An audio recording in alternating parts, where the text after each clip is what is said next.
Hello and welcome back to Channel 9 Live. We're here at Microsoft Ignite and Z. You got to say the word Z because we're in New Zealand, isn't that right? Absolutely. I have a really special guest today. Why don't you tell us who you are and what you do? Sure. My name's Charlotte Walshe.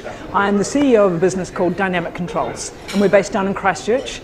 And we're part of a global company. We're a global company in our own right, but we're part of a larger global parent as well in the health tech, home medical space.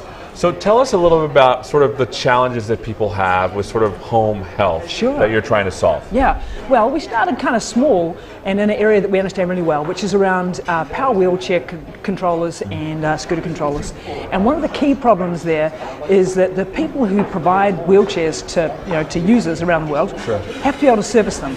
And over a 5-year period, and that can be really difficult to service from a distance. Right. So you can imagine, like in the US, some really big spaces, big states, a lot of distance to travel, and often they don't understand, what's going on, what's wrong with the wheelchair. They'll call someone, or someone, so the user calls them and says, "I've got my chair is stopped," and they say, "Well, what sort of controller have you got?" And they go, "I don't know, it's black." Okay, what's wrong? "I don't know, it's not going." It's making a noise. Yeah. It's on fire. Right? God, I hope not. Yeah. So then for the service agent, they're going, well, maybe this person is like a 3-hour drive away. I've got to drive all the way out there to figure out what's going on. I don't know if I've got the right stuff or not. I need to come all the way back, and so all this kind of thing. Right.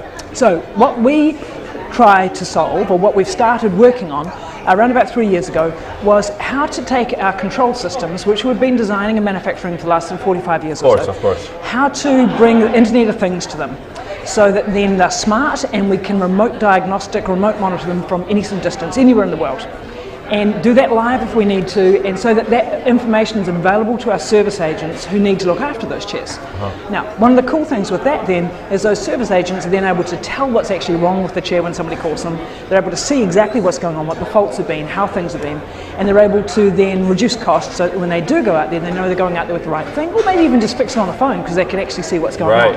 So that in itself is interesting as field service. Sure. But the really interesting part of it then is, well, how do we use that information to start to predict how to manage costs? Oh, I see. And then beyond that, once we started to look at that, we said, well, now we're understanding how the wheelchair works and what activity is for a wheelchair. But the key part of a wheelchair is the person. Yeah. Sitting in it, right? Of course. I mean, there's no need for a chair without the person. Exactly. Right? And so the activity of the wheelchair is a proxy for the activity of the person. And so that person, they get out of bed in the morning and their way of getting about is to get into a powered wheelchair. So when they're in that powered wheelchair, we know that they're up and about and they're living their life. And so from that information, we can also tell a little bit about what's going on in their life, how active they are, when they have breakfast, how many hours in the day they're active, how things work. Now that's not of interest to us as such, but it's a real interest to the clinician or the rehab specialist. And so what we're looking at is then, so how do we use that information to help the clinician to work with the user to come out with better health outcomes? And how do we bring machine learning to that information to actually draw insights out of it? And that's kind of the stepping stones for us. And we're going to go broader from there, but that's the starting point. And that's amazing because what you started out with is you had a problem of like, hey, we didn't know how to fix these things, and then it turned into something completely different to make the life of the person using it a lot better. Yeah, absolutely. So let's talk about technology. How are you using technology to make this work? You mentioned IoT. Can we start with that? Yeah, sure. So how we started was to kind of clip on the IoT around the outside to start with. A good way to approach that. Now we've built the Internet of Things enabling technology into the control systems themselves, so that we're launching new control systems at the moment, brand new developments. They're just being released in Europe and the US right now. Got it. And they have that capability built on board. So everything that goes out there is able to be connected, and it's connected in an Internet of Things kind of way, but also able to be connected so that we can hook up to other biometric sensors. So not just about the chair itself, but then we can start to take other inputs about the person's actual biometrics, maybe pulse oximetry, maybe how their blood pressure is, all those sort of things. So it becomes a little bit of a hub. I talk about all of this from a perspective of a wheelchair, but actually it applies to the whole home. But the wheelchair is our kind of starting point. So the control system has this capability now built into it. So we're able to measure all sorts of interesting things from a clinician point of view or a service agent point of view. So tell us a little bit about the struggles that you may have had early on with IoT, because IoT is like this nascent thing where it feels like it's kind of all over the place, but you sort of harnessed it. Tell us about the challenges you had early on. Yeah, look, I suppose a couple of key challenges for us is we don't make something just for New Zealand or just for the US. We make a product that is sold globally. So we're the largest supplier of control systems globally. And so it has to be able to work everywhere. So we kind of broke it down into several kind of layers. The first is we need to have the right kind of user interface. The second is, so the right ways of collecting and showing the data on board. Sure. Then we need to have the right kind of way of transporting it to somewhere securely. Right. And we need to be able to develop that in a way that works for health data, not just machine data. So it has to be HIPAA compliant. Of course. And then beyond that, then we need to have the right kind of back end that allows us to store it and manipulate it and apply the machine learning to it so we can actually draw out these insights and then feed them back again. So for us, the key thing was to be able to pick partners that we could work with to provide each of those stages of the value chain. We don't want to be able to develop all of that stuff ourselves, too much risk. And I know a number of other companies who have tried to develop it for themselves, but that's not a place that we kind of wanted to go. Right. So we've got these great partners, and of course Microsoft and then locally Intergen is a kind of key interface for us, have been the partner for that whole back end side of things with the machine learning. And so when we were trying to make sense of, yes, we're collecting this data, what the heck do we do with it, where do we put it, and all those sort of things, that's where Intergen came in to help us understand and to show us what the Microsoft suite could do. And then from there, we then have spent time with Intergen, with Microsoft, learning more about those tools. Really exciting stuff. So let's talk a little bit about it. Hopefully if you have any questions, please submit them so we can ask them. Let's talk a little bit about, with IoT, there's this notion of security. Sure. And you mentioned like HIPAA compliance, which is a stringent sort of US law that you have to sort of abide by. How do you manage to make IoT secure and safe? Sure. Well, I suppose for us, we are developing products that have to meet the FDA standards in the first place. And those standards are similar to other ones in other locations around the world as well. And so there are design standards and security type standards that we have to meet. So if the design end of the actual hardware and software, those standards we meet already as a start. Then beyond that, then how we transport and then how we store and manage the data has to be done in a way which meets those compliance requirements. So both in a health security way, but also in a general cybersecurity sort of way. And again, that's why it's been really important for us to choose partners, i.e. Microsoft, who actually understand that stuff really well. And it's not just about the US. One of the cool things about Microsoft as a partner, for example, is yes, they understand the FDA requirements and 21 CFR and all those sort of things. And they also understand what's required in terms of HIPAA. They understand what's required in terms of various ISO standards around cybersecurity, but they also, the key thing for us is they understand what's required in Germany, which is quite different again, and what's required for China, quite different again. So they've targeted the specialist areas and they manage that for us, and that's exciting for us. And so this is something that sort of, the service sort of takes care of you? Yeah, totally. That's amazing. And takes that risk away, or at least minimises it, and helps us have confidence in how we're approaching things. And again, because it's a global play, we can't afford to have bit players all over the place. We need someone who gets it right, globally. So tell me, as a CEO, what is it like to be able to shift risk? Because there's risk everywhere. And I mean, if I was running a company, I'd try to shift risk to someone else. Tell me about the confidence you have in Microsoft to be able to do these things. Sure. So I suppose first up, I would say it's share risk more so than shift, because for us the responsibility is always something we take seriously, and that we have the partners who actually can deliver on that. For us with Microsoft, what they're bringing to the party is a whole lot of knowledge, a whole lot of tools, a whole lot of experience, and then specialist application of those in different regions and for different tool sets.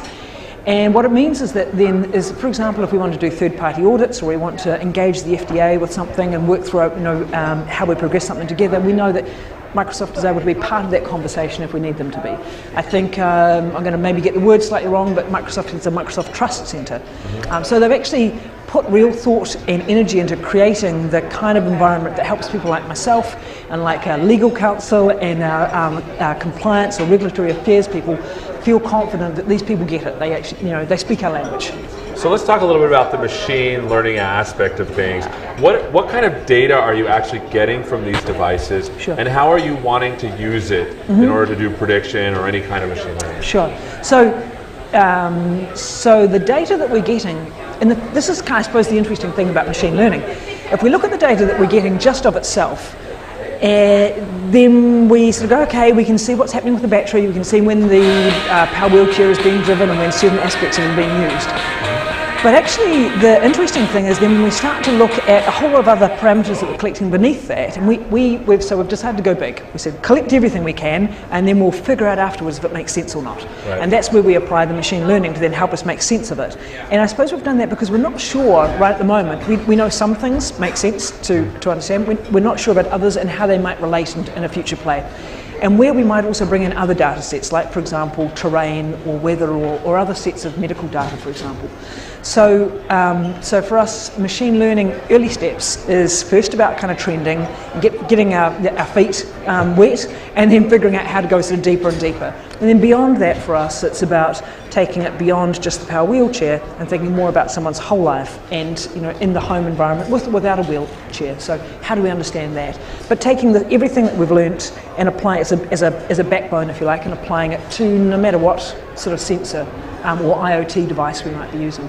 And so right now you're in a position where it's just like, let's just get all the data we can, and then just sort of use that to mine later on. Yeah, absolutely. And we've tried to create a backbone which is really scalable. Right. And partners who are scalable. So tell us a little bit about the people that use your products. How is their lives improving? We have about 5 minutes left. I want to get to the actual people because these are what are most important. Yeah, exactly.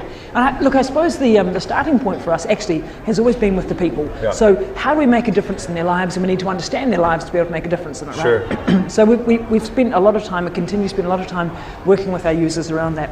And there were sort of three key themes that come through for us. Obviously how the thing actually drives, but then connectivity and health are really big themes for people, whether you're the user yourself or maybe a loved one or a carer or someone like that. And so for us then, one of the things that we've found really powerful and that we really are starting to get excited about bringing to the market for the users and the carers is that ability to give them information that's really of interest to them when they need it, but be able to apply it in a way that's coaching.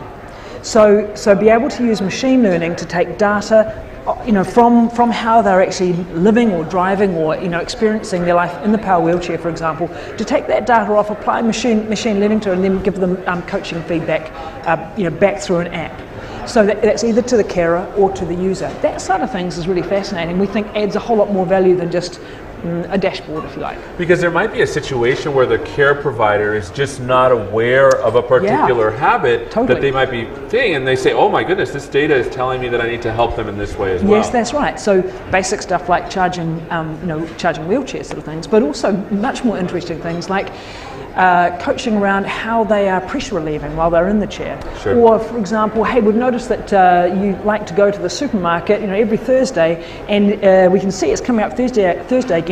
Give your chair a really good deep charge before you head off. Right. Or information that sort of relates to how they're actually using their environment and their activity in it. So for the user themselves as well as for the carer.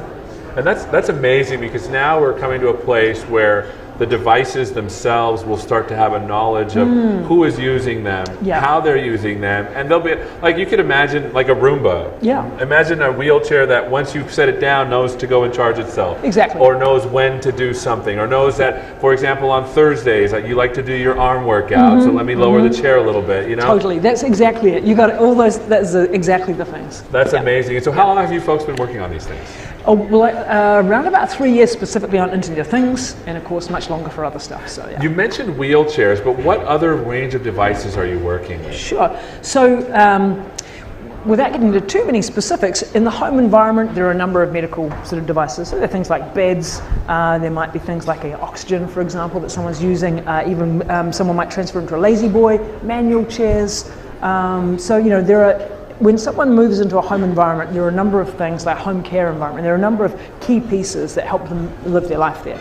And then around that, there are other things which they may already be using. For example, if they're diabetic, they may be already taking data off that. So how do we link that in? Other things that add to the picture, if you like. So how do we make this? Like, I worry, for example, let's just say I'm a diabetic and I'm also in a wheelchair. Let's just say I'm sending out glucose levels out and my wheelchair knows where I've been. How do I make these things safe, right? Yes. I don't want people to know these things, not because I'm afraid, but because they could use it against me, right? Yeah, sure. So I suppose that comes down to the fundamental that the data is the user's data. It's not our data. And that's why we have we work through a process in terms of permissions, for example, and security. And it's really important that we understand that right from the get-go and we don't think it's ours. Sure. So that what we're really looking there for is for the users to want to engage and want to share, and similarly for the clinicians to want to engage and want to share. And that's one of the things that we've found really encouraging, is that all these players do really want to share because they know that the benefit they get back is really huge, or that they're helping others in the community in the same sort of way. And that's exciting to kind of see that whole altruistic, make the world better piece really playing out. So for those that are watching, usually our audience are developers. What kind of services are you using to make sort of everything work?